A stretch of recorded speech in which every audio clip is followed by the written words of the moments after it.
Good afternoon. Thank you for tuning in to our Brightsquid user group. We're going to talk about automatic breach prevention, which sounds fancy. It's really quite simple.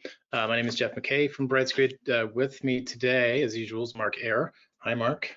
Hey, good afternoon, everybody. So Mark will take us through a demonstration of how to implement sort of the automatic breach prevention that we're going to talk about. And we also have, lucky for us, Lacey Lee, who is one of our privacy advisors on the Brightsquid privacy team. Hi, Lacey. Hello, hi, everyone. Thanks for taking some time out of your regular privacy advising today to share some of your wisdom with the crew here. Quickly, before we dive in, I just want to run a quick poll question about email use. Some people do use email, some don't. So if you do, you can select any and all. I know it's not a complete list, but if there's anything in here that you do use email for, just check it off and we'll see what people say. And we'll close it off and take a look. So people are using email for lots of stuff. So that's interesting to see. And we'll talk about how we can address some of these things. So patient emails, responding, appointment reminders, all that kind of stuff. How and why you should look at using your secure mail account instead of this.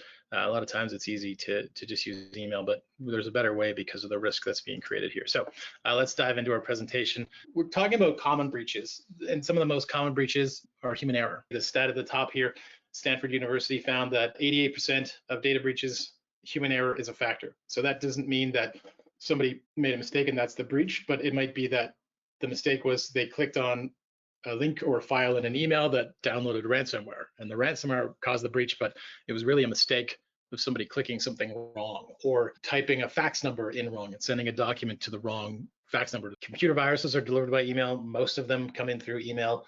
Phishing, 1/3 of phishing emails are opened. And in 2019, 50% of data breaches at small to medium businesses like a healthcare clinic were caused by inappropriate use of IT resources. The idea here is that we're always going to have processes, policies, and procedures in place that we train people. Here's how we use this thing. We've talked a lot about fax and the different procedures and policies you need to have in place beyond just using fax to make fax use compliant. But all of those kind of administrative processes and rules around how we do things always leave room for error. So that's what we're going to talk about today and why mistakes happen. Daily pressures, urgency, high frequency of tasks, the things we do over and over again. And the example I think of here is when I drive into the office, when I do, or if I'm driving my kids to school or something, it's very automatic. Sometimes I'll get to a destination I go to all the time and I don't remember the last few turns. Did I even stop at the traffic light? I don't know. I don't remember because I just did it because it's such habit. And that's when we fall into mistakes and errors happen, right? Demanding workloads. If tiredness and stress feels like something that's familiar around your workplace, this is something to consider. And in these cases, what happens is we fall back to what's easy. We just want to get the job done. And sometimes we might forget or ignore guidelines because just this once it'll be fine. All it takes is once, and that's really the point. And in our privacy compliance training that we do, we always mention that we, as people who are trying to prevent privacy breaches, have to be right all the time. Whereas a cyber criminal, someone who's trying to break in and steal your information, only has to be right once. They just have to beat us once. So we have to be vigilant and make sure that we have all the proper safeguards in place here. Lacey's going to jump in here and dig into more deeply here because she's the expert.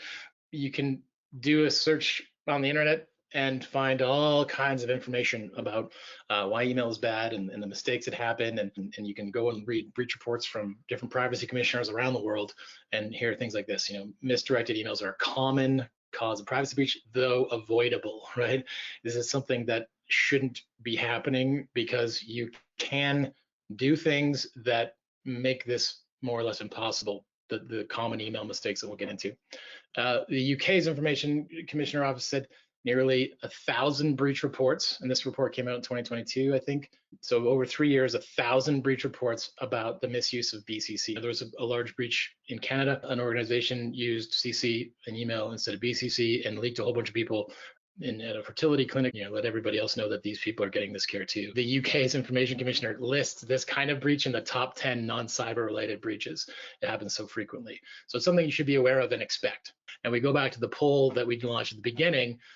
Sending appointment reminders, prep information, invoices, receipts, insurance documentation with patients, all that is private protected information that's confidential that should not be traveling via regular email. And Lacey, so I know you were going to talk about the risk of email addresses, but any other comments you have on the rest of this stuff would be great too. We look at, if emails get in the wrong hands, what can people do with them? Some people will use these for really nefarious reasons.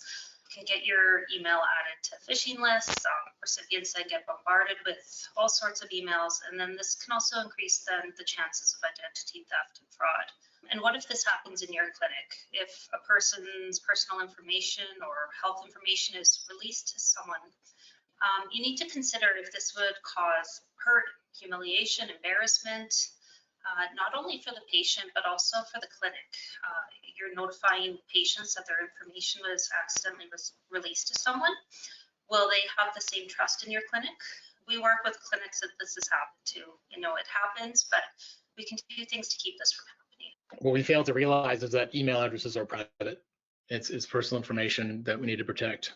And I know, Lacey, you write privacy impact assessments for clinics. You set these kind of policies and procedures up. Can you talk a little bit about the standard safeguards we put in place to make sure that email is used properly and is going to help prevent breaches? Yeah, so your clinic is required to have, the administrative, technical, physical safeguards in place in order to protect your personal information. And although these are really great practices, all these things mentioned here, BCCing when emailing multiple patients, taking the additional time to review an email before sending, having a second person check it over before you send, all these different policies, they're great, but there's still room for human error in all of these. Clinics are very busy places. Sometimes, even though it's policy, things get overlooked because you're busy.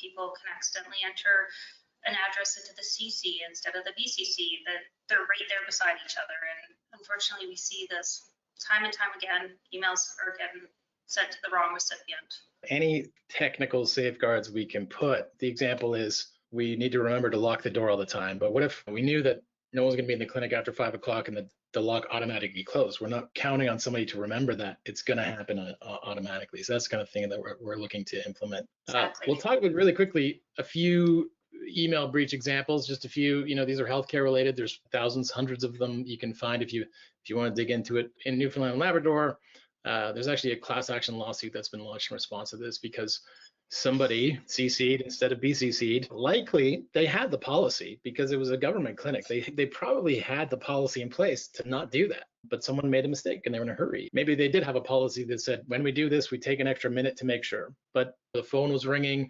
or someone had already asked me 3 times to get this done and I hadn't had a chance yet, so I just hit send.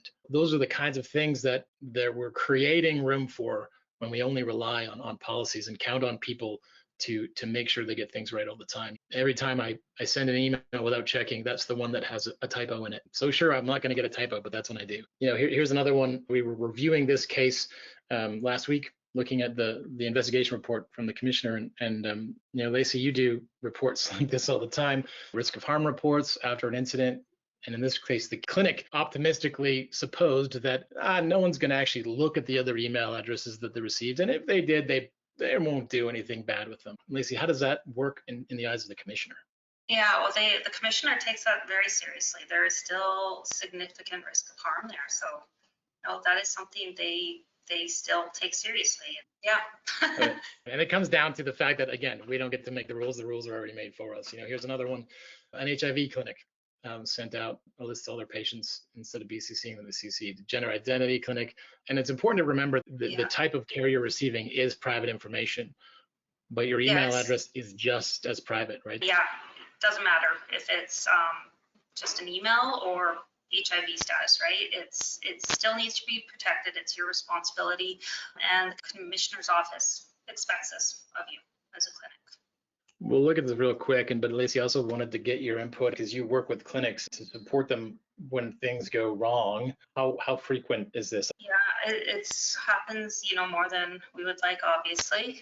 Cyber criminals have upped their game. They send out very professional looking emails. Sometimes you just think don't even think before you click on it, and you can get hacked. We had a clinic come to us in this past year that this happened to. Just clicked on a phishing email, and hackers got in their system. All their patient files were held hostage, and they were demanding ransom from them.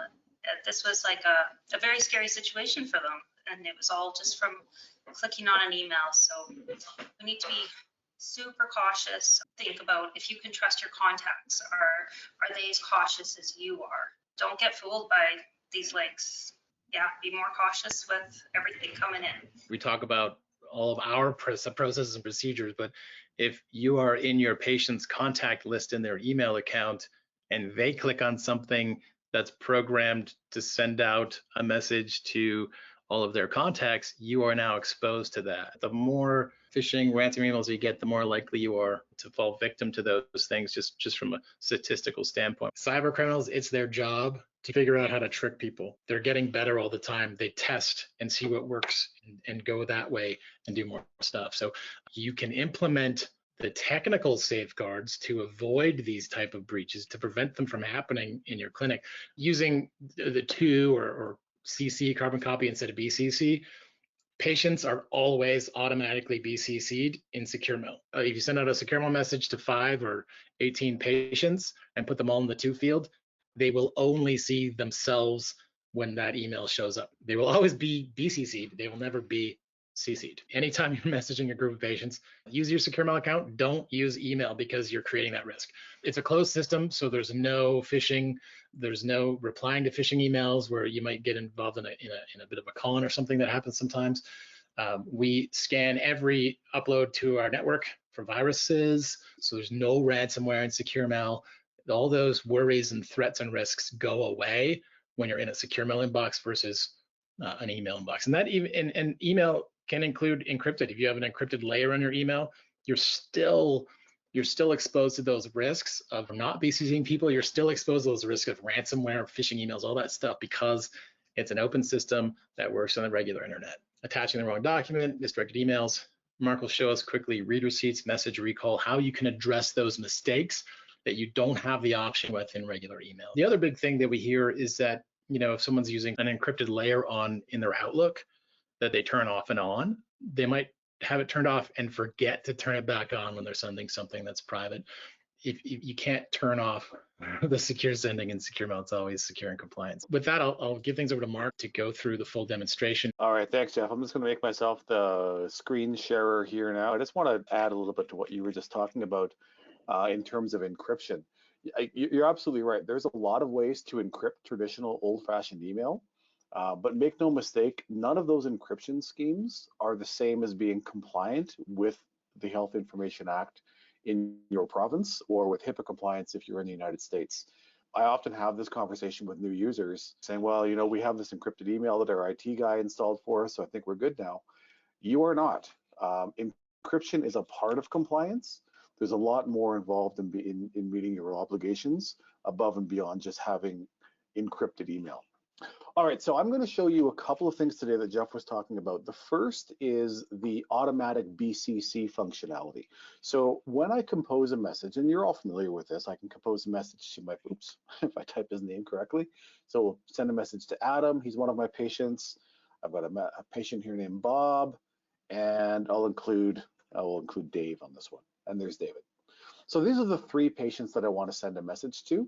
Now you notice that I can do multiple people, much like we're used to with traditional email, but because each of these individuals are actual patients of mine, if I scroll down to the bottom of the screen here next to the send button, you'll notice that we're notifying the sender, or you if you like, that because we've included multiple patients in this message, they are not going to be able to see one another or interact with each other. It's obviously different if you're communicating with other healthcare professionals, but anytime that you include a second patient on a secure mail message, then of course we're going to automatically hide those individuals' contact information from one another. So when they open the message, they won't be aware that anyone else was copied on it. And of course, if they reply or reply all, won't be replying to the other patients in the conversation. And like Jeff and Lacey were saying, that is completely automated. You can't work around that. That is a security feature that is built into the core function of how Secure Mail works. In this example, I've addressed 3 different people. In a few minutes, I'm going to show you a larger scale of panel messaging where I could actually send a bulk message to hundreds or even thousands of patients simultaneously. But I'm getting ahead of myself. Let me finish off this message to Adam, Bob, and Dave. Rather than typing the message manually, I can just select a template. And in this case, I have a template which is welcome to our clinic. There's a placeholder here for recipient name. So obviously Adam will see his name, David will see his, and so on. And in this example, I've also included a secure online form that I want these patients to fill in for me. So they'll be able to fill in the form, click submit, and it comes back to me automatically. So they don't have to manage a PDF document on their side or any other complicated downloading and uploading procedures. So it's all very, very, very simple for the end user. There's the other warning again. Of course, it's all being BCC'd. Click send. So now that message is, of course, being delivered to those 3 individuals that I messaged. And of course, once they log into their Brightsquid Secure Mail account, they'll be able to read the message, and they'll also be able to fill in that online form securely and send it back to me. Now, before I jump over to that larger bulk messaging that I talked about, I want to show you a couple other things that Jeff was touching on. So here in my sent messages folder, this is the message that I just sent. And you can see here that for each of the individuals, in this case for Bob, here's where it's filled in Bob's name for me. But what I really wanted to show here is the read receipt. So next to Bob's name here in the to or the address field is this little orange box, and that's the unread message indicator. If I go down here, in this example, when I was testing before our call started this morning, Adam and Charlie, they've both read the message. And if I point my mouse cursor at the message, in this case, the name, it actually shows me the time and date that Charlie read this message. There's a similar time and date over here for Adam, but of course, Bob, still in orange, he hasn't read the message yet. And if I come back after tomorrow and Bob still hasn't read it, I may want to give him a call and make sure everything's okay. In another example, here's another message I sent to Charlie just a few minutes ago. In this case, this was the wrong Charlie. Let's assume that I meant to send this to Charlie Chaplin instead of Charlie Checkers, but I made a mistake. About once a week, I'll go to send a message to Jeff as an example, and I'll just type in Jeff in the address field, and it'll pick a client I have named Jeff in my autocomplete instead of my coworker Jeff. Let's say 99 times out of 100, I'll catch it, but every now and then I'll send a message to the wrong Jeff, or in this case, to the wrong Charlie. Now, because of this read receipt, I can tell that Charlie hasn't read this message yet. So what I can do is I can recall this message and pull it back out of Charlie's inbox. Now, I know message recall is also offered by some traditional old-fashioned email clients, but the problem with that is the way email works is there's multiple systems and multiple servers and a whole bunch of negotiation going on. So if you do attempt to recall a message, it isn't necessarily 100% effective. The Secure Mail message recall feature is absolutely 100% effective. So as soon as I click recall, Charlie will no longer have access to that message. And that's a very powerful feature because honestly, if you do send a message to the wrong person, you kind of feel it right away. So if you recall it right away, you know that they haven't read it. And the question on everyone's lips is, well, what if they have read it? Can I still recall the message? Yes, you absolutely can still recall the message and pull it back so they can't look at it again, even if they have read the message. That's the long and the short of it in terms of sending a small number of messages to a small number of patients. And that's certainly something that we see our clients doing all the time through Secure Mail. So if you're not sending messages to patients today, or if you're not using the secure online forms, or if you weren't aware of the automatic BCC and the recall features I just showed you, then I'd say that today's conversation has been a success. Let me jump over now to the panel messaging feature. Now, some of you that may have been using Secure Mail for a while, you may not be aware that there are other tools available above and beyond the basic Secure Mail functionality. So this little app button up here allows us to go to different applications that are available in your Brightsquid accounts. Jeff wants me to talk about panel messaging, sometimes better known as bulk messaging. And this bulk messaging functionality, or panel messaging, as the name implies, allows me to send a large number of messages to a large list of patients. Now, In this example here that I'm showing, this is a sample list of patients that Jeff and I created that includes us and a couple of our coworkers. This could be a list of up to, let's say, 1,000 patients that you would have exported from your EMR, your practice management system, to a spreadsheet that then gets imported into Brightsquid. Once that list is available here in Brightsquid, you can send out a campaign based on this list. Now, these campaigns, much like the secure mail message that I showed earlier, is going to BCC, blind carbon copy, everyone on the list. The patients receiving these messages will not be aware of the other participants in this particular campaign. So we did this yesterday, where Jeff actually sent out just a test campaign. Here is the dashboard for the test campaign that Jeff did yesterday. Why I'm showing you the dashboard is this is how the read receipts look in the bulk messaging. But you can see that all 4 were successfully delivered.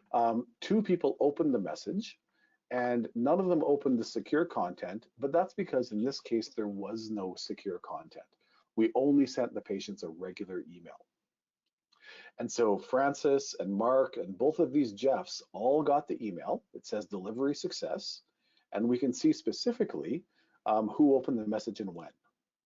And so what that looks like to the patient, this is an email that was delivered to my personal private email yesterday that just was a test, obviously. But you can see that in the to field, I can't see anyone other than myself. My email address in this case was markair+panel. The sender was no reply at Brightsquid. And of course, I can only see the message that was sent to me and none of the other participants in the conversation. So if you haven't used the panel messaging or bulk messaging, if you prefer, I recommend that you have a look at it. Very simple to get set up. You import a list of patients. My support team, myself personally, or the other guys on my team can help you get that data imported into your system. And then you can just simply create a campaign to your specifications for what you want to send to your patients. So you can send out a regular email. You can include a secure body content as well. Where we're seeing this used the most, 2 great examples is a public service announcement. Hey, we're going to be closed for summer holidays from August 23rd to September 5th. So contact us after that point. We see those kinds of messages going out all the time through the bulk messaging. Because that's not sensitive content to say the office is going to be closed, that can just be a regular traditional old-fashioned email that is sent, or it's delivered to the recipient's regular old-fashioned email inbox. No need for any secure mail content in that kind of a message. Another example, and this is one that we did with a Calgary clinic sometime last year, I forget the exact date, but this particular clinic wanted to do a screening exercise to contact all of their patients who met a certain criteria for a mammogram consultation. So they uploaded a list of about 120 patients and encouraged all of them to contact the clinic to speak to the doctor about getting a mammogram if they hadn't done so recently. Rather than having to phone 100 patients, they sent out this bulk campaign, and over 80% of the patients contacted followed through on having a consultation with their doctor for the mammogram screening. So it was tremendously successful and much, much easier than doing it through a phone call, which would take hours or days. And of course, you couldn't do that through traditional email because it wouldn't be secure and compliant. Jeff, is there anything else we wanted to go over before we sign off? Thanks, Mark, for the demonstration. And there's lots of ways that that panel messaging feature can be used, but you can see that any of these breaches that were caused by putting a list of emails in a CC instead of a BCC, all the risk of those is gone, and those could have been prevented had someone been using the right technology tools. So that's what we're talking about here, is like having the right tools in place to make sure that you're covered. We have a couple questions we'll get to, and first question is, we get this one a lot. What if a patient emails us? Does that then open the door for email with the patient? Or, and I guess the other side of that question is, what if a patient says that we can email them?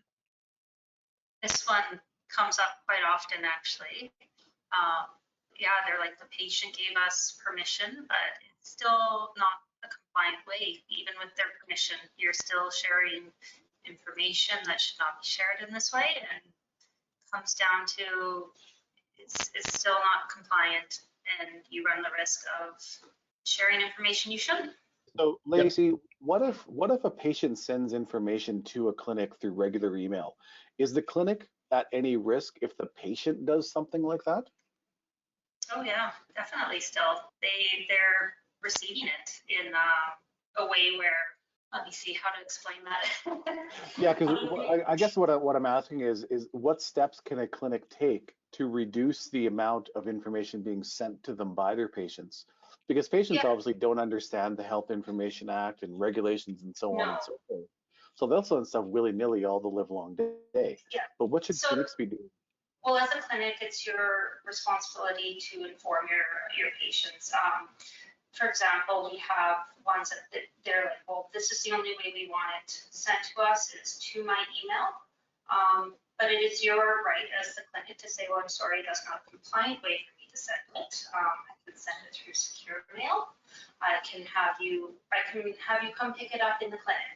A lot of times they don't want to do that drive, but it is your responsibility under the Health Information Act to protect this information. So for the patient, their approval of you sending it in that way doesn't matter. Okay. Yeah, I think there are stipulations. I mean, it depends on jurisdiction a little bit, but you need to be responsible. You still have the obligation. I guess the point is patients can't absolve you of that. In certain scenarios under HIPAA, you can use email with the patient if they insist, and you have a secure option that they can use or you can use with them, but they refuse. As long as you have that in place, you still have to have the option for them. But if they're super insistent, then you can go on that. That's obviously in the US under HIPAA. Two other quick questions we can address. Well, actually, one, you already addressed one of them, Mark. How can we use family messaging? The other one is, and we kind of talked about this, what if a patient refuses to use secure mail? What do we do? What's our course of action if they're like, no, I won't accept this? Yeah, I mean, and I've been doing this a long time, and so have you, Jeff. I mean, secure mail, we've sent and received over 5 million messages over the last dozen years or so.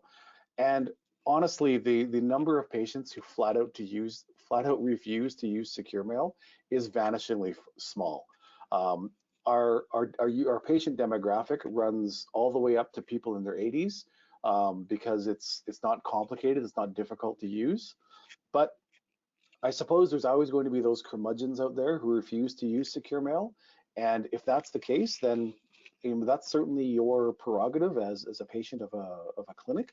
But that doesn't mean that because you won't use secure mail, you automatically get email instead. It means that instead you're going to have to do as Lacey suggested, get in your car and drive across town to pick up this document, or wait for a week while I stick it in an envelope and lick a stamp and have the postman bring it to you. The convenience of secure mail far outweighs any perceived inconvenience, if I may. So I don't think that's a huge problem. And I don't know what our current acceptance rate is, Jeff. Maybe you could correct me if I'm wrong, but I think about 80% of invited patients complete the registration process within a couple days of being invited. Yeah, and I think, Mark, I think at one point we even had a couple patients over 100. Even in cases like that, I think people are familiar. The interface is familiar enough that people get it. And I think you can attest probably the largest question we get, or the most common question we get from patients, is how do I reset my password? We have one here. I'm just going to read the questions. Just came in. So we routinely outgo messages to patients through Brightsquid. What is our risk if patients send us their insurance estimate reply to our regular inbox? We talked a little bit about, Liz, you kind of mentioned what to do if someone emails you private information. What should someone do or clinic do with that information if a patient sends it through email? What's the steps to take? With something like that, I mean, you would print it off or add it to their file, remind them not to send it in this way. It's not a great way to be sending it. Difficult situation for clinics to be in. If you've at least provided an alternative method, that is to say Brightsquid secure mail, you've done the best you can to provide your patients with tools to communicate securely. If they still continue to use traditional old-fashioned email, there's only so much you can do to affect someone else's behavior, I suppose. Like you said, Lacey, get the information into the patient file, delete it from your email inbox, right? You don't want that stuff sitting in there. Make sure you remove it as quickly as you can. And like you said, coach the patient, hey, we have this thing, you can remind them, or if they haven't been set up yet, invite them to secure mail. Just remind them of your obligation, right? We can't use that because we have to protect your information, and we want to make sure that you're safe, and this is a safe way to do that. We'll cut it off there, but thanks, some great discussion. And Lacey, thanks for joining us and bringing your expertise here today. And Mark, as always, thanks for the demonstration. We will send out this recording within the next week, so you can share it with anybody who may have missed it, or if you had to jump off or you came in late, you can catch the rest of it. So thanks very much for joining us. And Mark and Lacey, thank you for coming along as well. No problem. Thanks, everybody. Bye-bye.